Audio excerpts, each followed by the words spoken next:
few classes. That's right. So we're going to do that. I was wondering yeah. It's like, oh, because the other class has an 8 a.m. class. For me, it's just that all of my classes are history. I have 3 in this room. That's cool. What's your other? 496. Nice. I'm taking 396. Isn't his being teaching 496? No, it's low enough. Oh, dude, I love 396. Well, I mean, because I think those like change, right? Because you're special topics. Yeah. Which one did you teach? Intro to machine learning. Provesting did like sports stuff last year. Well, those do sports analytics this year. That's what I'm saying, sports analytics. Which one? Oh, sports analytics. Sports analytics, that's cool. Very cool. Very cool. That's my connection to reality class because all my other classes are. You literally just do nothing, you talk all class, and then you go home. That's a 496 class? No. I had to scrape the entirety, like every baseball box score from last year. Okay, I will say. Scraped to 4 hours to run, and it stopped when I was like 30 away. So, and then I got kicked out of the website, expected to an hour to do again. Is there a database for that, or are you just like parsing newspapers? There's a website that just has all box scores in all of the I will places. say that class was a lot of work, but like, there wasn't like tests or midterms or anything. Yeah, there's no midterm, there's no. Mostly just come to class, talk a lot, and then do some homework, and that's it. Yeah, Like, as far as the class goes, it's like the best you could ever That is true, yeah, it is all. You come to class, you talk to people. It is always projects and stuff. Or fun to talk to them. Come to I class, have you to talk. present. I know, very scary. This is still Every time I see Bill, I see the one There's just the last edge name of my it. The worst part is he's like the most chaotic person to ever exist. So it's like, This is the most chaotic triangulation to ever exist. he probably can't triangulate his position because he's in no position.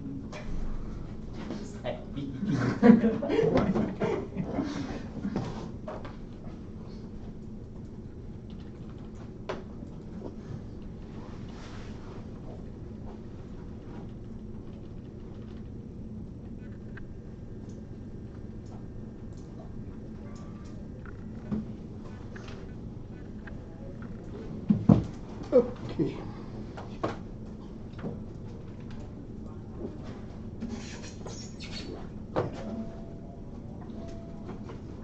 So we talked about triangulation of a surface. Here I have x, y, and z, elevation above sea level, say, and I have data just on the data points, x, y, z, just when I measured, and now I want to make a surface out of it.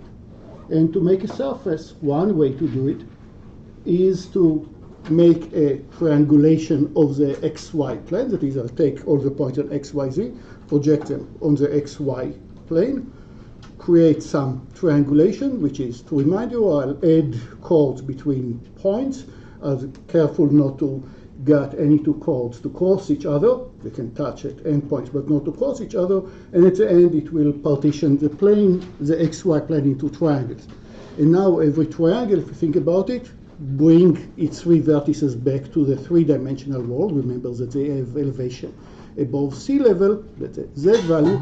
And now I want to get an interpolation inside each point on the xyz plane. So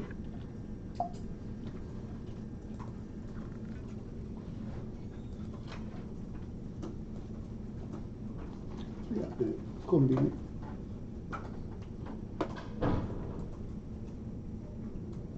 So here are just an example of the barycentric coordinate that I showed you last time, but I have a point P somewhere, and this point P is, don't have it in the record here.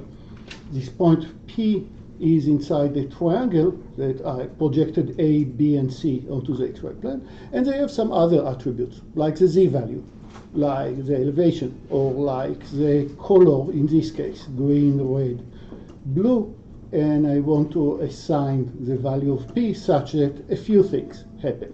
If P is a pixel that lies on A, then the color should be, here is a color that is a linear interpolation, the color should be just the color of A itself. If the point P is on B, the color should be fully red, and so on. If P is on the edge connecting A and B, then the color should be a linear interpolation of the elevation of the color between A and B. And this linear interpolation of being just depending on these two vertices is important, because if I have A, B, C once again, but I also have D over here, then the surface in the XYZ plane that I create, or the colors, should not be depending on whether I'm inside of this triangle or this triangle, which I'll obtain if I make the color depending only on A and B, but not on D or C. Make sense? So that's why the elevation, these two triangles that you see in 3D, should meet nicely without leaving any holes at the intersection point. So it needs to be depending only on A and B, and linearly interpolated, meaning that the value of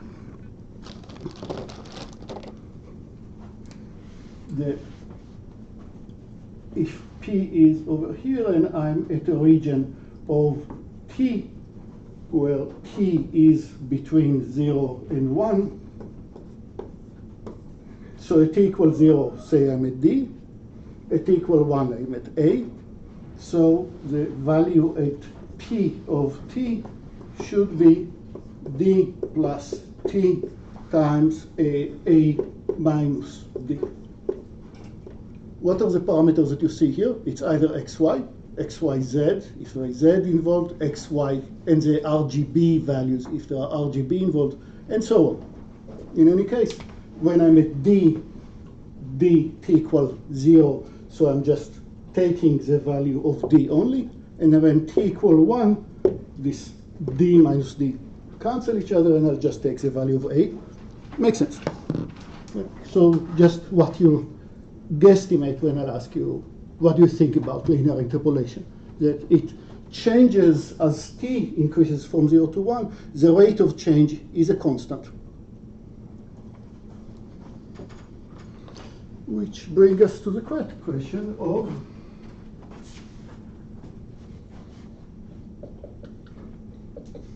Earth. And here is the equator, and the equator is a perfect circle. And I'll put a rope along the equator, nicely rope it on this metal strip that you know is stick to the Earth on the equator. And I'll add to this rope plus 6 feet, rearrange it concentrically. And my question to you is, out doing the calculation, can a cat walk in this gap between this new rope, after I rearranged it, so it's centrally symmetric, this gap, delta, equal to this gap, equal to, it's all concentric. Can a cat walk here or not?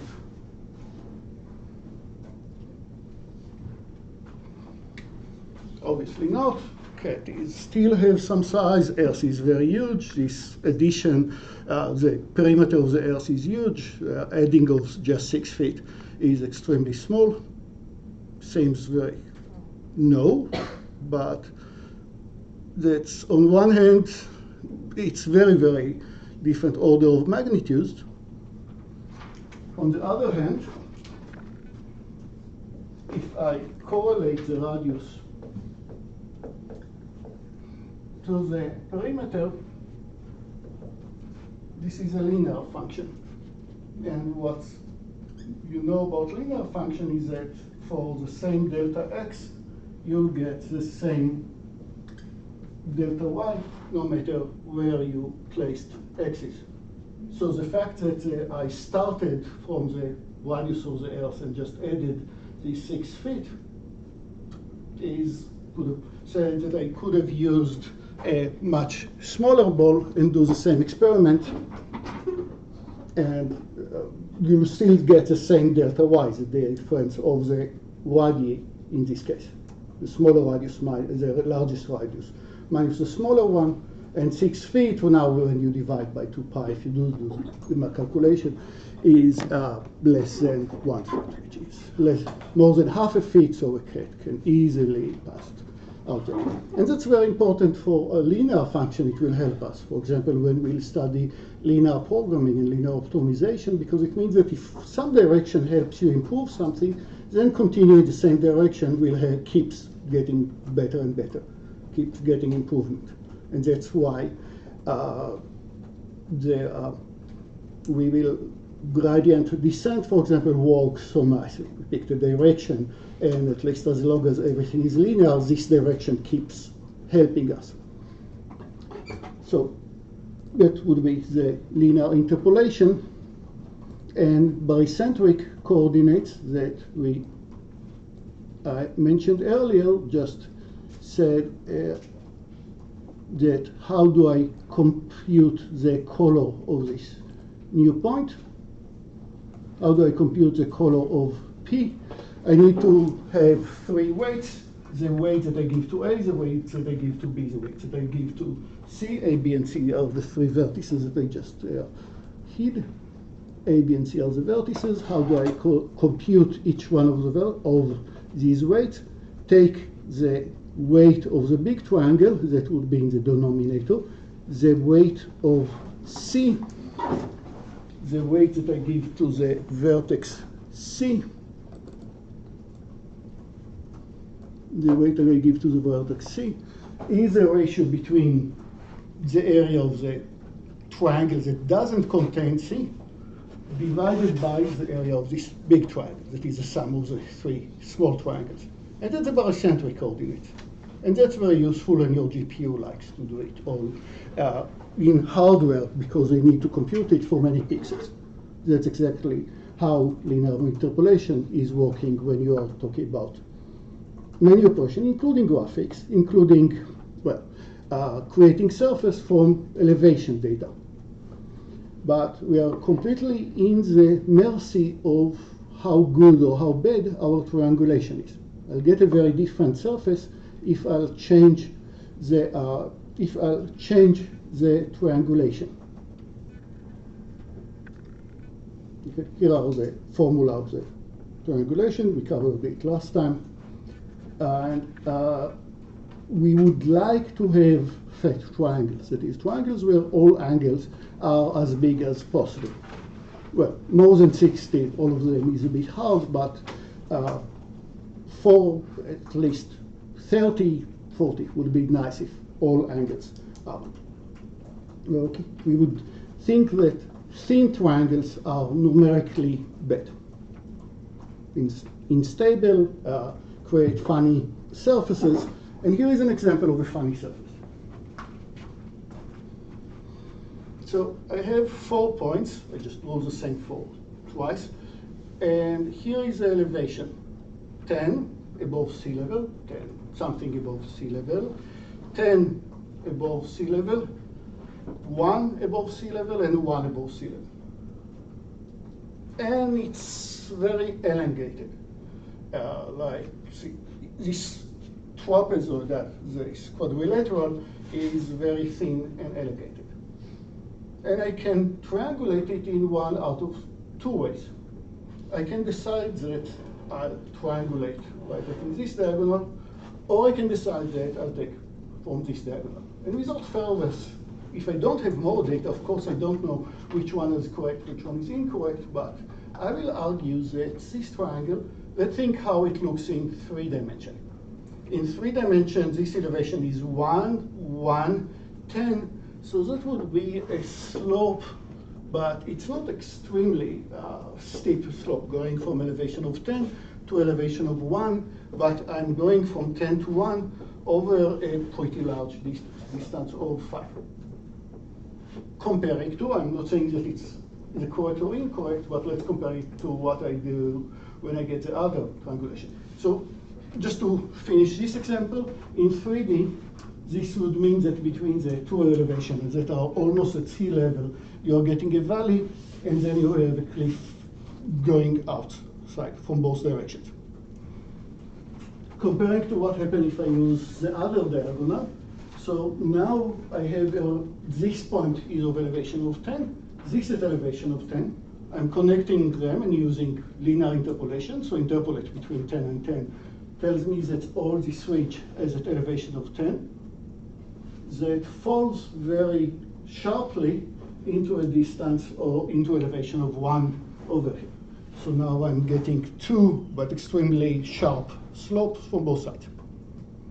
Which one is more likely to find in nature? You can find both, but probably this one with more moderate slopes is more likely because that is, you know, even it's very, very narrow and sharp cliff. So, triangulation is important. Let's start from algorithms, from triangulation. First, let's do it really slowly. Stupid. Select 2 sides. Connect them. Select other 2 sides. Connect them, provided that your new code doesn't cross the previous code. And so on. Keep repeating. Until I'm running out of triangulation. Here I'm considering this pair, but this pair cross each other, so cross an older code, so I ignore this new code. And obviously when I'm done, I'll have a full triangulation and check it out. You have at most linear number of chords and at most n square many candidates. Every candidate is checked against all other chords. So all in all, you have n cubed time. To repeat why n cubed, how many candidates you have? N points, giving rise to n square many pairs, many candidates. Each such candidate, each chord, I'm checking against all the previous chords that I already committed to. There is at most n of them, probably less. I mean 1, 2, 3, 4, the more chords I have. So at most n of them, and to check if 2 chords intersect, even if I'm doing it robustly with the clockwise, counterclockwise. You know, remember discriminant, we had all kinds of gymnastic about how do I decide if 2 chords intersect. Yeah, it will be n cubed. By the way, I didn't mention it, but I think that the slide mentioned it. If I just have 2 chords that cross, it's related actually to the line sweep. But let's cover it. A, B, and C, D. And I do want to find the intersection point, not only a yes, no answer, do the intersect. But then I do need division operation. And I do it by parameterize one point P of T, just the way that we had before. So P of T equals C plus T D minus C. And here is Q of T, Q of, sorry, let's call it S, another parameter, S that runs from 0 to 1. So Q of S equals A plus S B minus A. And now I need to get S on T out of this equation, and that will give me the intersection point. So it's how do I get S and T? Well, if you think about it, it should be the same point that I intersect, that is this equal to this, and it should be the same both in X dimension and Y dimension. Right, and that's how you're getting to linear equation in both S and T. You're having one set of equation for the X and one set of equation for the Y. And it needs to be equal in both. Okay, so that was a pretty slow algorithm. And it gives a triangulation that I don't comment anything about its quality-wise. Quality in terms of, we said, we like fat triangles. Yeah. So here is a faster algorithm. Compute a convex hull. We have seen 2.5 algorithms for the convex hull. One was the divide and conquer. One was the gram scan, both in n log n. The gift wrapping that runs in n times h. H is the number of vertices on the convex hull. And then we saw a few attempts that run much slower. Convex hull is fast, at least n log n or better. What do we do after computing the convex hull? I start inserting the point one after the other. The remaining points that are not vertices of the convex hull. It's clear that any triangulation will contain the edges of the convex hull. So I'm committing to them. Now I'm inserting a point, and this point in general will be in general position, will be in the interior of one of the triangles that I already constructed. Don't worry about how much time do I need to spend to find the triangle that contains this point. Oh, sorry, I skipped a slide. A step.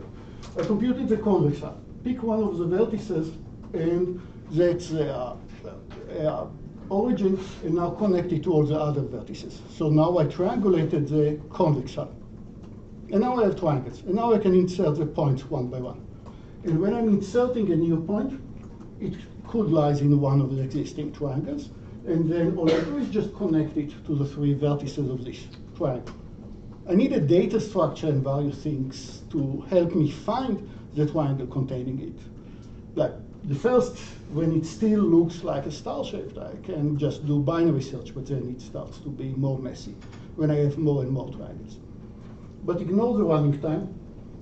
If it's in the interior of a triangle, connect to both endpoints.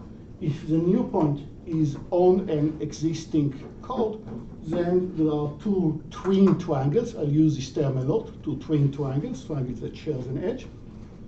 So just connect this new point to the two twin triangles, splitting each such triangle into two sub-triangles. So here I created three new triangles, here I created two new triangles, or replaced. To be more precise, here I replaced one old with three new triangles. Here I replaced two old with four new. Either way, it's except the searching. If some oracle tells me at each iteration at this triangle you are, what is the overall running time?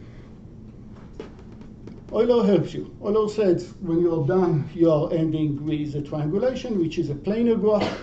It has n vertices, so n edges and faces, order n of each one. And that's the number of features that you created. Now, if you want to represent it as a DCL, for example, a doubly connected edge list or any other data structure. But no guarantees about the quality of the triangulation here, but it's decent algorithm. It's not necessarily bad.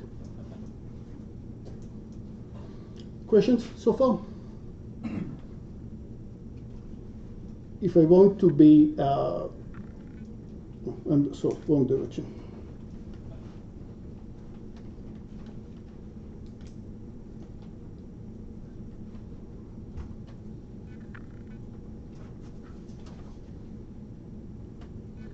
If I want to be more accurate about the number of triangles, we had this calculation last time. On the whiteboard, I can sum up the number of the total contribution of angles that arises from all the vertices of the convex hull, plus contribution from all the interior point to the convex hull. And this number of degrees that I'm summing up should be equal to T, the number of triangles, times 180. And that gives you this formula that tells you exactly, given that you have these many vertices from which these many are on the convex hull, how many triangles are you getting? And it's cool because it means that no matter which triangulation I'll use, it's the same number of triangles. Let's define quality of triangulation. I have a set of points. What can I expect to? So if my whole set is very much elongated, and the set by itself is thin, the whole shape looks very thin, then I cannot avoid having some thin triangles out there, but it still doesn't mean that there are some triangulation are better than others with this point set. Now, there is a whole domain that we are not discussing right now that says you have the original points, but maybe you want to add more points that are not data points called Steiner points, so you can avoid these very thin triangles. That's a whole domain by itself of how do I add good points. We are not going there. We have all the data points already given. Let's define the quality of triangulation. So we said small angles are bad. So let's look at the smallest angle of all the triangles I created. And that will determine the quality of the triangulation. That is, if I have two triangulation and one has the smallest angle is smaller than the other triangulation, the one with the smallest angle is less preferable. But now, what if I have two triangulations that the smallest angle is the same? Does it mean that they are equal? No. Now let's look at the second smallest angle. That we'll call it alpha 2. If the smallest angle is the same, but the second smallest is different, then I prefer the one that has the largest, second one, and so on. So in short, what I'm doing is just lexicographic search. What you're doing is, if you have ever seen phone book, that's how you arrange phone books. That is, all the names that has the same family name will be sorted based on the first name that appeared, and all the ones that has the same first and second will be sorted based on some sub-index. You all know what is lexicographical sorting. So what are we doing? We are for a given triangulation, I look at all the angles. Given triangulation, I look at all the angles. I'll completely forget which triangles each angle corresponds to. I'll just look at all the angles. I sort them for this one particular triangulation from the smallest, second smallest, until the largest angle on this triangulation. This gives me a vector of angles. And now when I'm considering two triangulations T1 versus triangulations T2, again, same set of points, but the chords are different. Triangulations T1 or T2, which one do I prefer? I'll take all the angles of T1, sort them, create a vector. The same goes for the other triangulation. The one that has the largest vector, because graphically wise, that's the one that I prefer. Make sense? So if two has the same smallest angle, two triangulations have the same smallest angle, I'll take the ones based on the second smallest. Okay, and now we can finally define or use one of the three, or at least three, equivalent definitions of Delanoy triangulation that we alluded to several times in this course. Namely, I give you a set of points. The Delanoy triangulation is the one that has the best vector in this aspect, better than any other triangulation of the same set of points.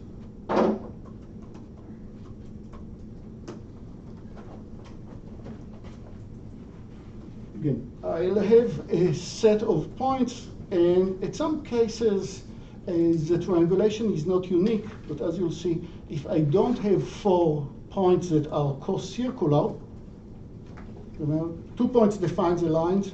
General position means no 3 points are co-linear. Similarly here, 3 points define a circle, but I don't have 4 points that are co-circular. Why am I doing it? Because if I don't have 4 co-circular points, then the Delanoy triangulation would be unique. And then I can talk about the Delanoy triangulation. Otherwise, I'll have more than 2, or I might have more than 1 Delanoy triangulation, and they are both equally good. They'll satisfy this condition, but it's not the Delanoy triangulation. It's one of the few possible Delanoy. But all of them has this property, that the vector of angles that they are producing is the bestest you can generate. Here are 2 other definitions of Delanoy triangulations. So I give you a set of points, and I can define the Delanoy triangulation, and one of the definition of best of Delanoy would be it's the best quality in terms of this angular vector. But here is other definition of Delanoy. And they are all equivalent. If I have a triangulation that satisfies one, it satisfies the other. I can forget for a moment about the Delanoy triangulation, and I can look at the Voronoi diagram. A, B, C, D are my sides. You see the cell of E unbounded, the cell of D, the cell of C, cell of A, cell of B. Each one has its own cell. Created the Voronoi diagram. Now, in the Voronoi diagram, I look at two hospitals, two sites that the Voronoi cells are neighboring each other, have a cell in common. And if they have a cell, and if they have an edge in common, then I connect them. So the cell of E and the cell of B are neighbors, so I connect them. The cell of C and D are neighbors, cell of B and D are neighbors, have an edge in common. And notice this edge that I'm creating is not always only inside one of these two cells. It's an easily made mistake. The moment that they are neighboring, I connect them by an edge of the triangulation. Of course, I need to prove to you that it's triangulation, that I will not create crossing in this part, that I will not create an empty quadrilateral that doesn't have an edge at the middle. But it is. It is. In this aspect, if you remember, we talked about dual graph over a planar graph. What is a dual graph? You have a planar graph, for example, Voronoi diagram. And for every cell, put a vertex and two cells that are neighboring each other, place an edge between them. So in this case, the Delanoy triangulation is a dual of the Voronoi diagram. Okay, so far I had two definitions that I argued, without a proof yet, that are equivalent to each other. One is that the best vector of angles, and the other one was that it's a byproduct of the Voronoi diagram, the dual of the Voronoi diagram. And here is another definition of the Delanoy triangulation. They look at every triangle of the Delanoy. So EDB is a triangle of the Delanoy. Voronoi is in red here, and in black is a Delanoy triangulation. Look at every triangle of the Delanoy triangulation, and look at the circle that it defines. It's not necessarily the smallest circle that contains these 3 points, but there is a unique circle that these 3 points define. Could the radius of the circle be infinity? Yes, but not in general position. It will happen if I have 3 collinear points, and then it's not clear what is the side of the circle. So let's assume no 3 collinear points. So every 3 points define a unique and nicely behaved circle with bounded radii. So again, look at the circle that is defined by the triangle. This circle, this disk, must be empty of any other data points. Yeah? So when we assume like general position, if we're collecting data, do we get to check the data first to make sure that it's in general position, or? Many algorithms, including one that says we are robust to data from scanners, use in many cases integers. It's not really reasonable to assume. And many algorithms just said it's robust. It's a bit of a headache, like we saw in the case of the line sweep, to wonder about, we have to handle vertical segments when we are doing line sweep. It's just a different case analysis, but it needs attention. Or the same with 3 intersecting segments. So some of the algorithms will say we are robust. Other algorithms will say nothing dramatic will happen if you take every point and perturb it by tiny little epsilon at a random direction, and you have a great chance of succeeding. And do it 3 times, each time with random noise. So, and if you got 2 out of the 3 cases, you got the same diagram, that's probably the correct one, and it's very unlikely. So you'll find all these methods have implemented to death, because, as we said, it's commercially very viable to have a robust code robust to all cases. And the headache starts in 2D and continues into a very practical method of creating mesh generation, which is now tetrahedralization. Instead of triangles, I have quadrilaterals, pyramids was tetrahedralization. Pyramids of four triangles of convex hull properties in 3 dimensions, and how do I get good surface representation in this way? It's a whole different topic. And where cases of numerical analysis are very important as well. But short answer is, if you don't mind running it a few times, great. If you don't mind paying,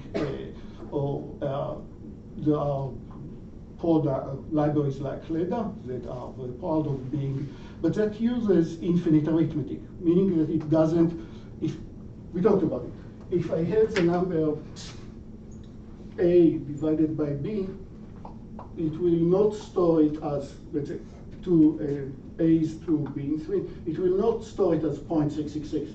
It will store A and B. And if now I have A divided by B divided by C divided by D, it will store the whole history.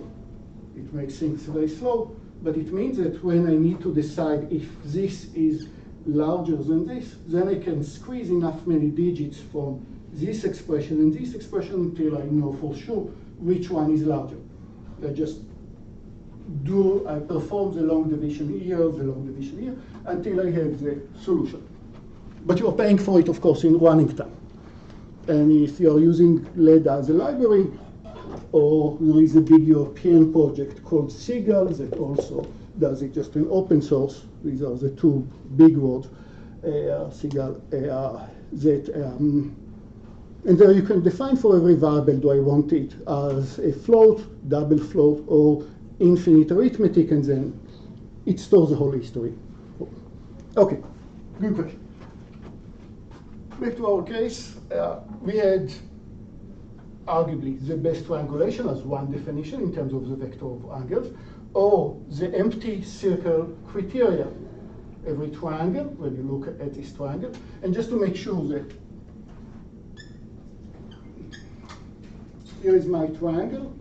Sometimes, and the smallest and the circle that this triangle defines could be enormous, could be much, much larger than the circle itself, than the triangle itself. Sometimes the circle will be the smallest enclosing circle. If it's like 60 degrees, if these are all 60s, then the smallest enclosing circle touches all 3 points. But sometimes not. If one of the angles is almost flat, then of course you can have very tiny triangles with huge circles. Doesn't matter. In that case, the circle that of every triangle defined is empty of any other such. It's the disks that this circle defines. And example, B, D, and E, the circle that defines by the triangle B, D, and E, does not have any other data points.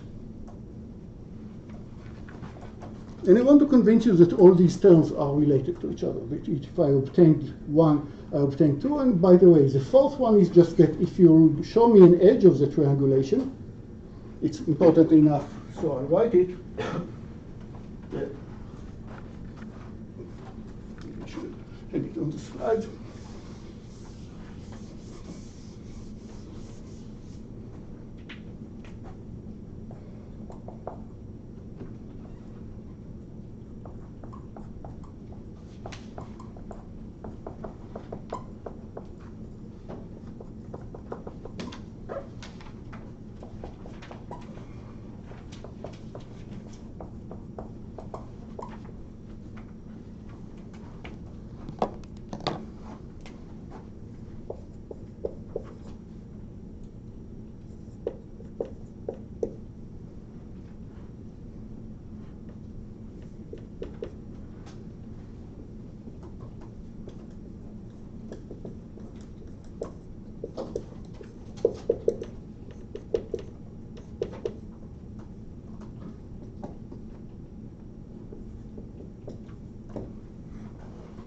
Here's the fourth definition.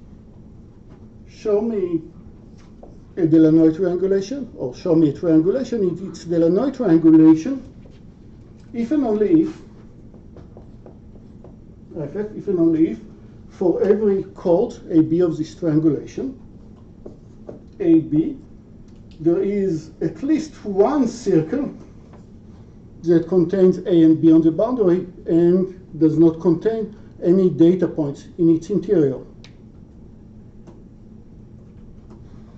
So, yeah. Shouldn't your examples earlier be an excellent counterexample where it's the 2 points and then the 2 other points very close, so there's a minimal 180 degree, or not minimum 180 degree. The example you had earlier where you're saying bad triangulation, where you had the 10, -10, 2 points at 10, 10, and then other 2 points at 2, 5 with the Z component. You're saying that that was not a Delanoy triangulation? I think that when I project it was. Well, But for this one, for that definition, right? Could you specify a set of 4 points so that it's a very tight diamond that doesn't satisfy the? I don't think so. I think that if this holds, let's see if first, if every triangle is empty, then of course I can find for every edge a circle that contains just these 2 points and is empty otherwise. But the other direction is not clear, right? That for every 2 points, maybe I can find such a circle, but possibly this circle, but how can I make it a triangulation? So the other direction needs some work. I think that the answer to your question is no. But before I continue, just to see how things stick, because so far I talked about angles, jumped to Voronoi, jumped to empty circles, just to see where it's. How do you define a chord in the Delanoy triangulation? What do you mean by a chord? AB belong to T. So triangulation is always a set of triangular set of chords, Right. such that when I use all these chords, I partition the plane into the outer face, and everything besides the outer face is a triangle. Every face is bounded by 3 Right. chords. Oh, you mean the 3 edges of the triangle? Yes, yeah, Thank yeah. you. Thank you. I'm using the word chord instead of just a segment to highlight that it's a segment that connects to data points. The data that I'm not allowing to start a segment at the middle of nowhere. It has to start and end and the data point. So just to start to glue things, let's say that A and B are data points, and I was able to find such an empty circle, maybe even more than one. Do you see any connection to Voronoi diagram for just this? That edge is. Where is the center of this circle? Yeah, on the right side. The center of this circle should be somewhere so that the distance to A equal to the distance of B, and the distance to every other point is more than the distance to A and B because this circle is empty. Right. So the center must be on an edge of the Voronoi diagram.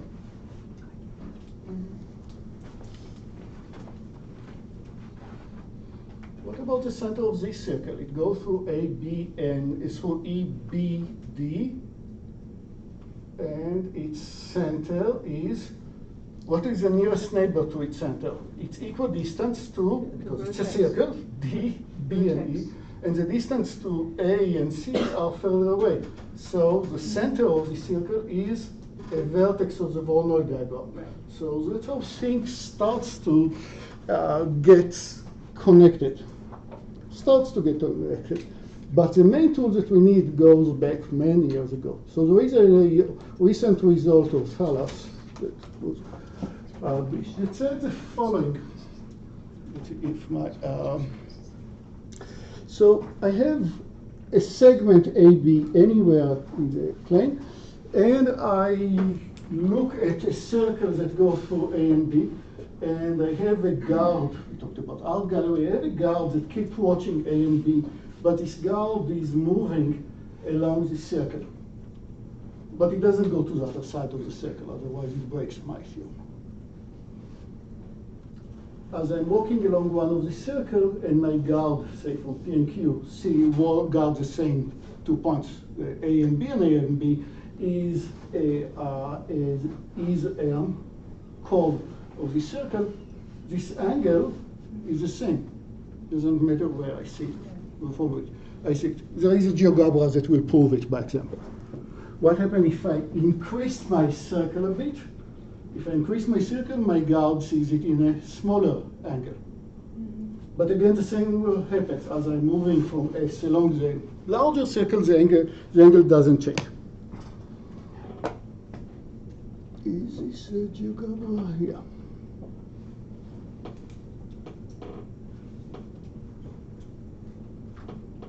So I keep changing this circle. By the way, since I want the circle to have A and B as a segment, I'll need to I need to move the center around the bisector of A and B. Doesn't matter. That's just how I create it. Here are 2 points that watch the segment AB, and they are the same angle. Both 40 because they are on the same circle, and if I'll change the circle a bit, then this angle will be smaller, but it's still the same angle. Every time that I fixed the circle, the angles that 2 guards that watch the same segment obtain is the same angle. This guy, and every other point along the segment what? AD. All these circles had both A and D on their boundary. So proof by examples. So this Talas theorem. Very cool. Now I want to convince you in a few results of Talas. So I'll talk a lot about 2 triangles that are twins that shares an edge. And here are 2 triangles that shares an edge, so they form a quadrilateral. And in this case, I have the circle that A, B, C defined, and this circle contains D. So it's not an empty circle. And I want to tell you that in some sense, this diagonal is a bad diagonal. We call it illegal.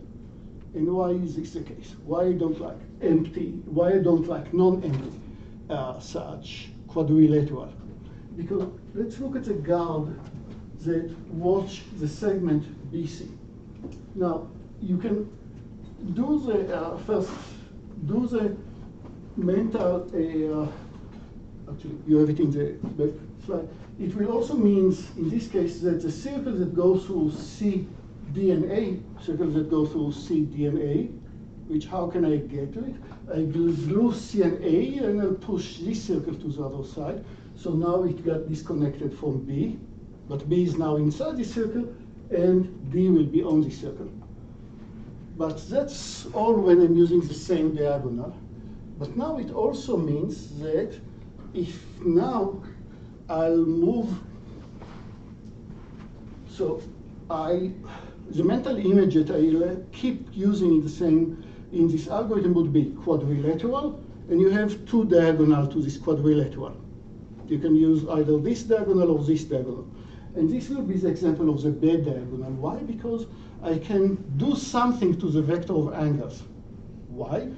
The circle is not empty, but now if instead of having a circle through A, so A, B, and C, and the circle, look at the guard that guard the edge BC. If instead I will look at the circle that go through B, C, and D, I still have a guard here that guard the same edge, B, C. It's the same edge, but this circle is smaller than this circle, meaning that this angle of the guard here is smaller than this angle of the guard here. So what is the difference? Why did I say about this versus this? In this example, I fixed the diagonal in a poor way. What makes it poor? The two triangles that they define, each one defines a non-empty circle.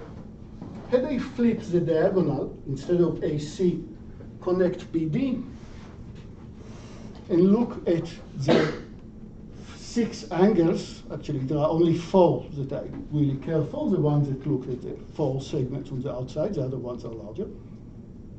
Look at each one of these 4s, it's larger when the 2 circles are empty, versus the corresponding angles that guard the same guard when the circles are not empty. One diagonal is good, is legal, the other diagonal is always illegal. And it doesn't matter from which side I'm looking at illegal. If my circle, if I pick the bad diagonal at which use a diagonal plus one of the vertices, if I contain the other vertex, then if I insist on a circle that uses diagonal and D, then I'll contain B.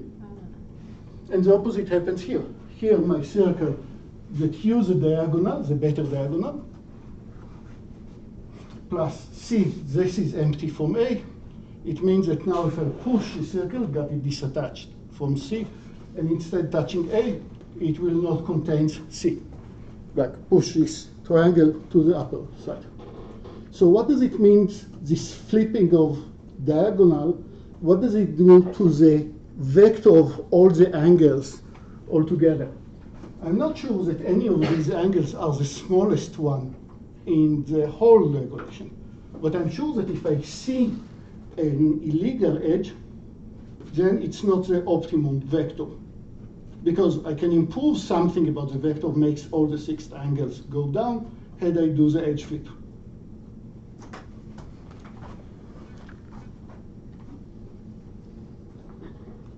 Let's look at it again. Now I'm doing this pushing of B into D. Like base diagonal, B keep the circle attached to A and C and letting the circle twist. You see that either B is inside or D is inside, or both, keeping the same. And when I'm using the legal diagonal, then either only B and D, or neither of them, or at most one of them is inside. But if my circle goes through B, D, and C, then A is outside. So at least out of these 4, the circle is empty. And this will also imply that the twin triangle will also define an empty circle, just by this exercise of pushing the circle from side to side. Yeah, cool with everybody? So every quadrilateral that consists of 2 triangles, one of the diagonal is good, one of the diagonals is bad. Why didn't I want what happens if I have 4 co-circular, if I have 4 co-circular points? It's not general position. It's not general position. What does it mean in terms of numbers of good triangulation? Here we had one good, one bad. More than one.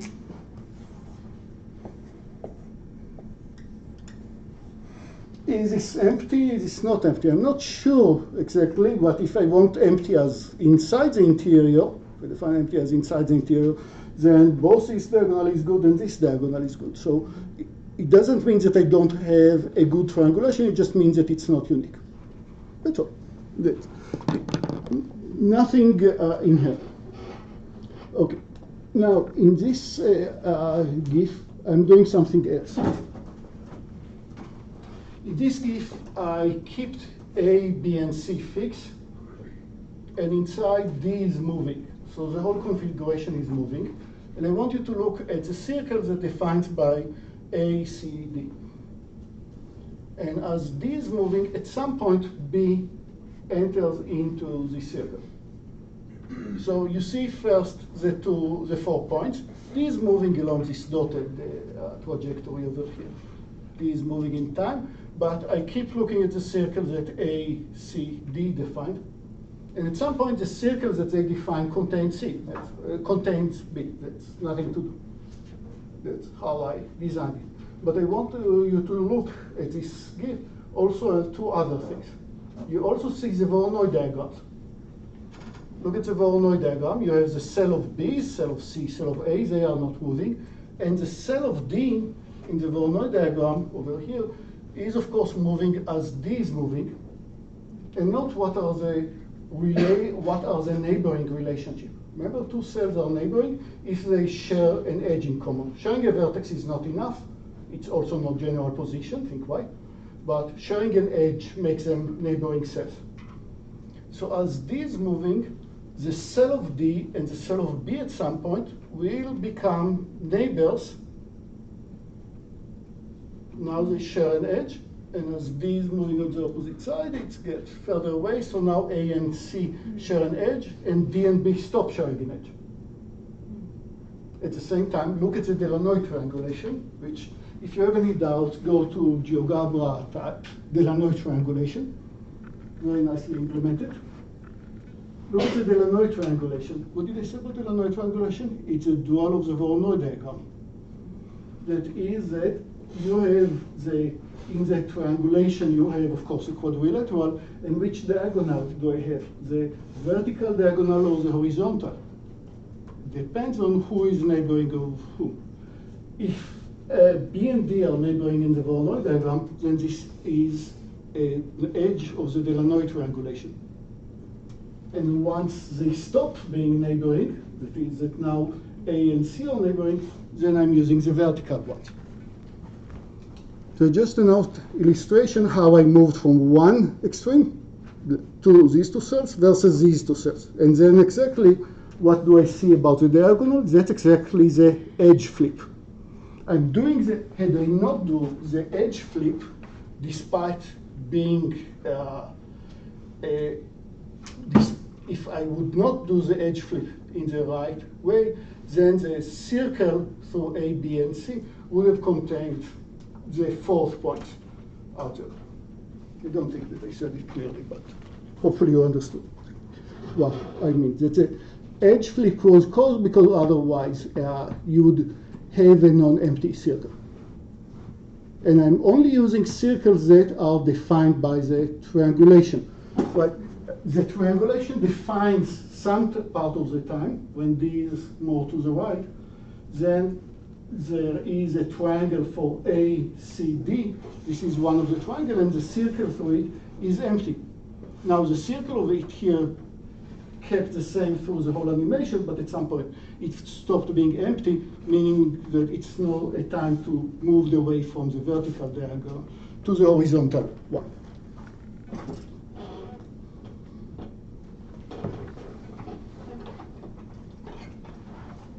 Okay, so now we know what is illegal edge. Illegal edge, I can just use this definition. Illegal edge is illegal if by flipping this edge by itself. So when you're looking at an edge, I defined what are the two an edge of the triangulation. I defined what are the two triangles that are touching this edge. And they must form a quadrilateral, and now you know how to do an edge flip. And if you think about it, this edge flip maybe is illegal for other reasons. Maybe I have quadrilateral that looks like this, but we don't really need to worry about this one. It will never appear in Delanoy triangulation in any part, that is. I can always assume that this quadrilateral by itself is convex. It's another proof that I skip. So, an edge PQ is illegal if and only if flipping it improves the minimum angle out of the 6 angles that are defined in this quadrilateral. But 1, 2, 3, 4, 5, 6.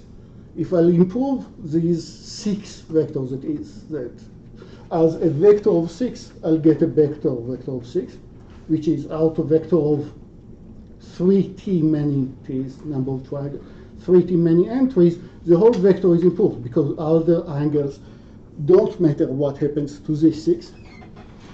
That will make an edge illegal, and because of Thaler's theorem, if I improve it, it means that the original quadrilateral was not empty.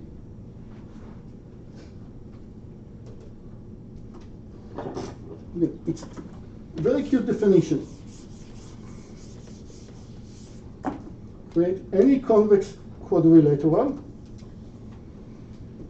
and look at the two possible diagonals and look at the two smallest, at the two circles that are defined by what? Two edges that are on a diagonal, two endpoints of the same diagonal plus the other one. So either this is empty and the other triangle is empty as well, and then this edge is legal, let it be, at least for the time being, or the edge is illegal and that the two circles are non-empty. You're one of the two extremes. No other options. Okay, so that means that if I have a Delanoy triangulation, that is now, if I have a triangulation where I cannot improve the angle by edge flipping, at least I am in some local minima, but it also means that every edge must be legal. Because had I seen an illegal edge then by edge flipping, I would improve something, creating a better vector. So if you see a triangulation, if you remember this definition, where every circle is empty, at least it's locally minimum as far as this vector of angles. Okay, so more properties of Delanoy. For every Delanoy edge, PQ, there is a circle passing via P and Q, which is empty of other side. And the commonly made mistakes that I wanted to warn you about is that the edge, the chord between Pi and Pj, could you go through the cell of other side that is not Pi and Pj? But that's fine. It's still Pi and Pj, the Voronoi cells still are neighboring each other. It's just that the chord between them is not fully inside. Okay, so for every Pi and Pj, there is an empty circle. Pij might be, but doesn't have to be, the diameter of this circle. But it could be that Pij, like so, that I can create an empty circle, provided that the center is somewhere here. But had I place a center just in the middle of the edge, then I'm not guaranteed that it's an empty circle. It's still a perfectly good Delanoy triangulation. It just means that one of the circles, some of the circles are every edge has an empty circle. This empty circle doesn't necessarily have this edge as a diagonal. Confusing, but eventual. The center of it is always on the bisector of Pij. And it's not only on the bisector, it's also on the edge of the Voronoi diagram. Remember why? If it's an empty circle, then this point is equally distant from Pi and Pj and empty of any other, further away from any other point, so it's empty. And for every triangle of the Delanoy, the unique circle that is defined is empty as well. Why? What is the dual of such a triangle? If I have a triangle of Pi Pj, okay, then what happened in the dual graph? There is a vertex of the Voronoi diagram that corresponds to this triangle. That's why Delanoy and Voronoi are so strongly tied together. Pi, Pj, Pk have an empty circle. I can move the circle until there will be another point, or if I move the center on the Delanoy edge, at some point the circle will go through yet another point Pk, and then what can I say about the center of the circle? It's equidistant from Pk, Pi, Pj, and empty of any other data points, meaning that it must be on the vertex of the Voronoi diagram. It's exactly where these three sites are the nearest neighbor and these boundaries meet.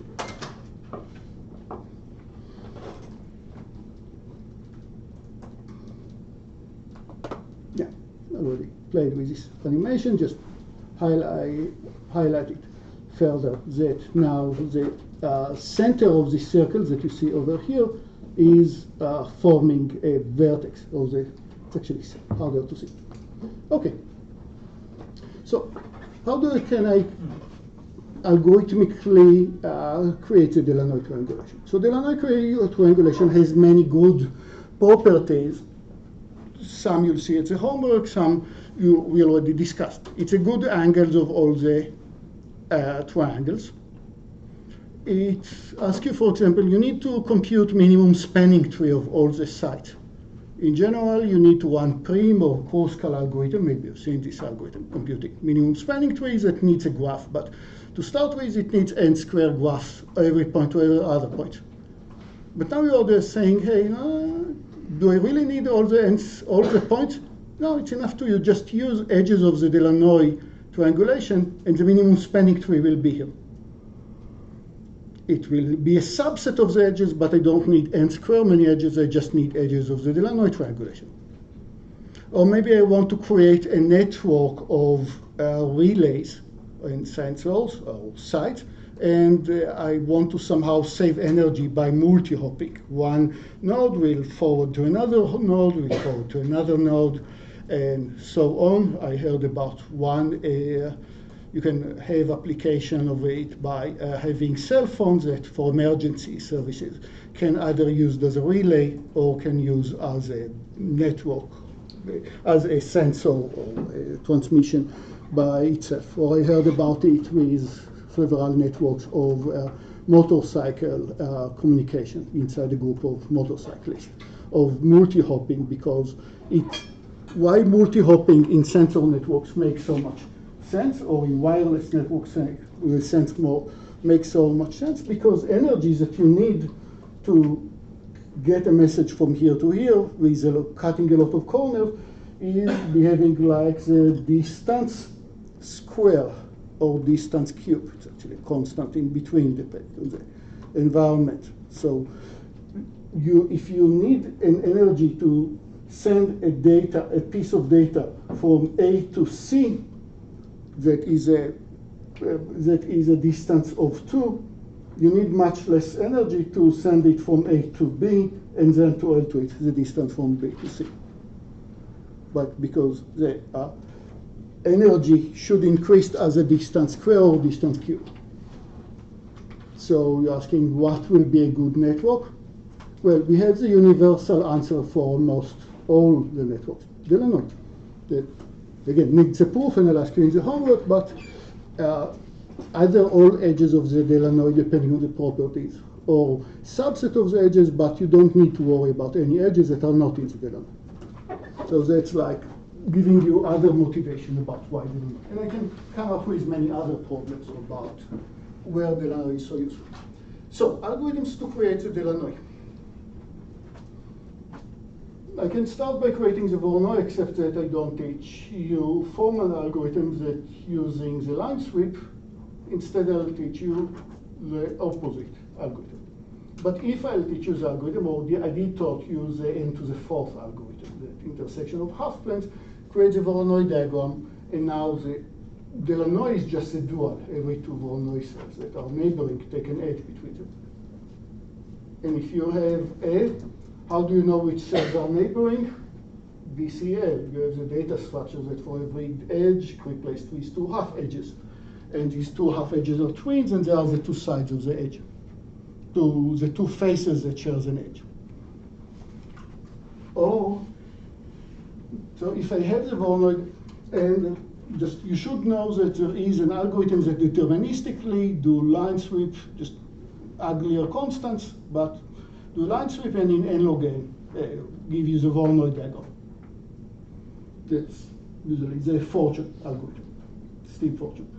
Or you can start from the Delanoy, and from the Delanoy, if you need the Voronoi, then it's very easy to do it. You ask you in the homework a bit more, but in linear time.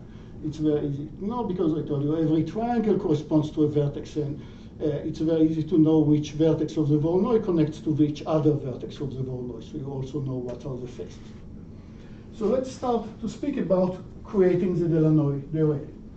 So enter the force, stupidly, just select 3 sides.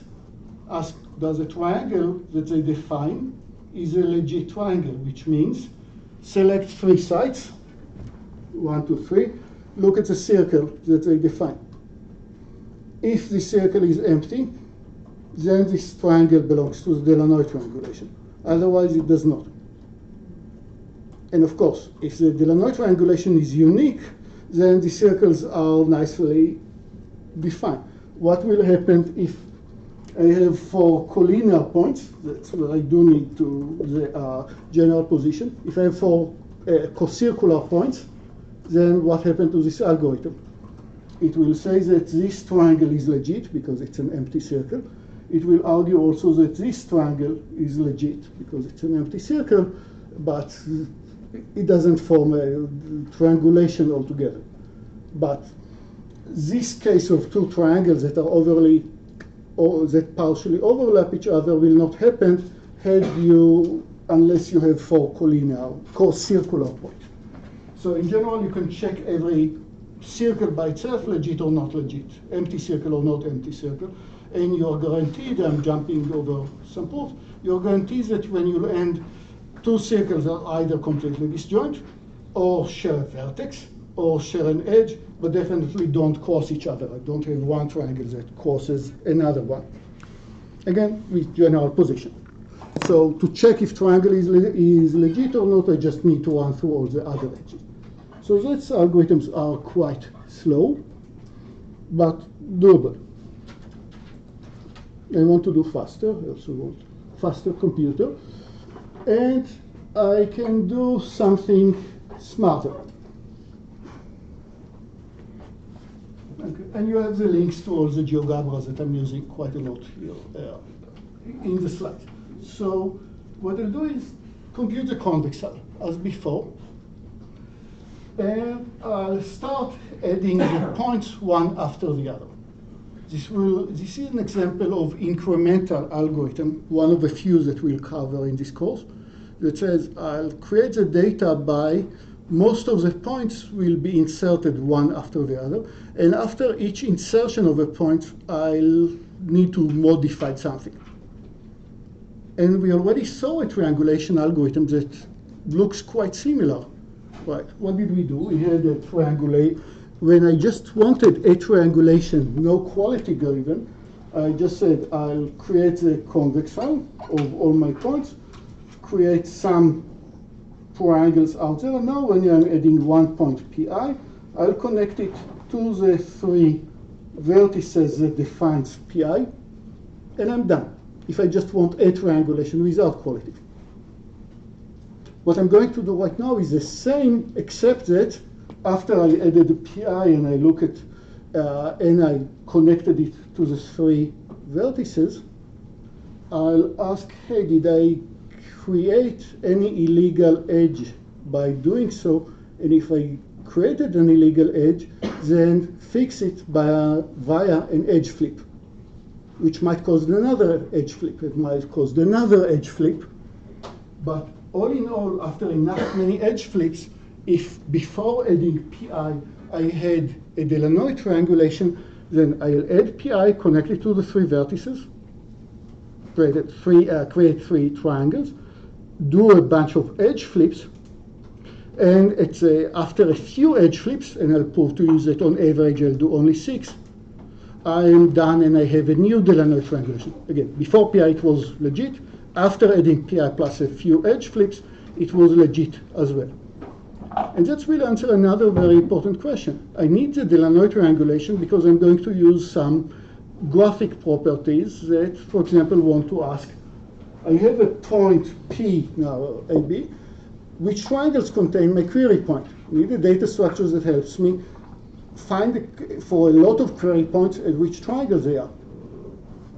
So the beauty of this algorithm that we are going to describe is that on the fly, it will also build a data structure that it will use for itself. When I'm adding PI, I need to know at which triangle of the previous triangulation I am. But when I'm done building it, I can still use this data structure. And this data structure can now use to do point location, give you a query point, what a triangle it is. And let me show you one image of the data structure just to give you a promo. So we all saw a lot of trees of many types. We all know of binary trees that we've seen in many cases. So what we are getting is similar to a tree. Hopefully the animation will work close enough.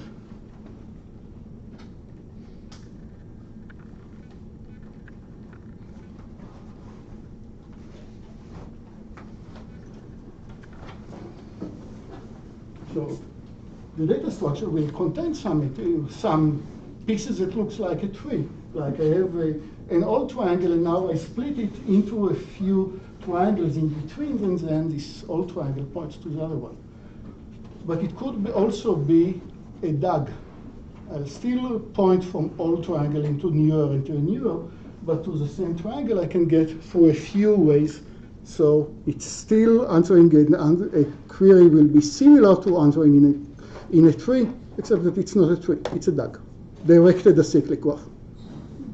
What's the expected size? And log n. What is the query size? Log n, and it's the fastest log n that you can do. What's the difference from the brain algorithm to this one? That the order will be at random. I don't know what is a good order of adding the points, so instead of trying to guesstimate or generate it, or to have a clever point of ordering them, I'll just insert them at random, and a lot of miracles will happen. Thank you.